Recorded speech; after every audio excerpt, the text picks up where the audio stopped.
Hi everyone, thanks for watching this video. I greatly appreciate it and for the interest in the channel.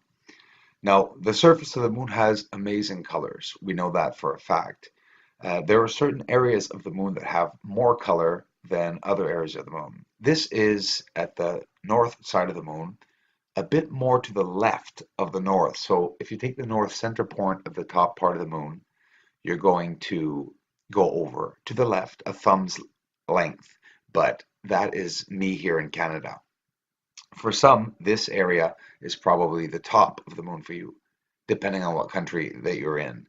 But whether the moon has a lot of humidity on the surface or not, there are signs that is a fog, a haze, or clouds, or some industrial smoke. It has to be something that's over top. This is an X-ray shot. Beautiful X-ray shots help us get the surface and outlining, which is most important for us to know if there is something on the moon. And I believe there is. There are certain areas on the moon, like the areas that you will see in this video. It's one area, going over a vast area. Very creepy, very mysterious. There are statue-like objects, there are towering objects, and the stepping stones that I like to call them, and that believe it was Penny that in the community that mentioned it's like ancient Mayan stepping stones or the Egyptian stones. Now, the things that I mentioned in this video, it could be just theory. It actually is, obviously, and assumptions and my thoughts, but you can't rule anything out. And I like shooting things out there. The aliens did get there a long time ago and found ancient ruins, which I do believe that it is plausible and or possible that ancient sections of the moon could have been there, either maybe changed, buried, hidden, or unburied by these aliens, because you could see many parts that objects are either covered or uncovered. I don't know which of the two was done. Inside the craters, we see edges added to be able to get into the crater. Now, okay, alien species now, I believe that they have crafts. Obviously, they're not going to go to the bathroom in the crafts down the street or in their homes, whatever, or however they live. But they must, at one point, walk around down there. This is what we all want to know.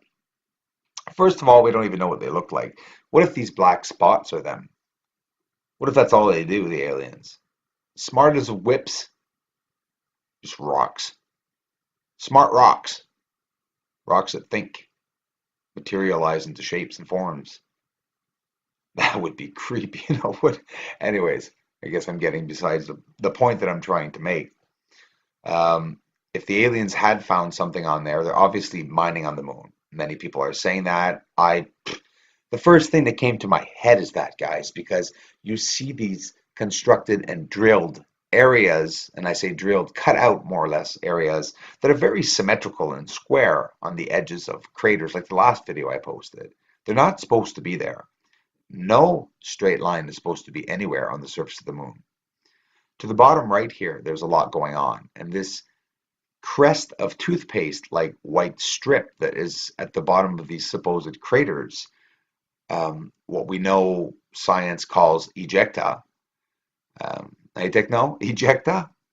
Yeah, well, that is something that's um, I don't believe it's ejecta from the same reasons that NASA says it's ejecta. Let me explain. What if a long time ago, or the aliens then and now, as we have a surface here, like a pavement, why would we put pavement down? Because obviously the cars won't do too good in potholes and mud and rock and dirt. With landslides, obviously the roads would be washed away all the time, like in the olden days. So we pave the surface. But what if they flowed and boiled some kind of a lava, or basically literally an ancient way of boiling rock, heating it up, and then applying it to a surface, letting it dry, and having the ability to itself, having it level itself out with the heat. Why would that be so impossible? I find it a lot more plausible than the fact that asteroids drilled the hell out of the moon and would have missed Earth. But then again, science says that a giant asteroid hit Earth and the major explosion and slivers and dust, well, formed the moon. Okay, it's theories, assumptions, but it doesn't mean it's so. And I really don't think it is so. Here, an X-ray shot, you can see the surface, guys, that some of these, um, everything's connected, okay? Tunnel structures, geometrical shapes, squares, and these squares do look like blocks, look like giant stones. Does that ring a bell? Giant block stones? Everything that's different on Earth, guys, is actually the same. Egyptian stones. It's the relation. You got to associate things together. Associate everything. Associate spirituality, religion, the market, the system. You start associating all these things, and there's things that don't coincide or that don't match. And then you notice in the world, in media, in massive markets, etc., that you see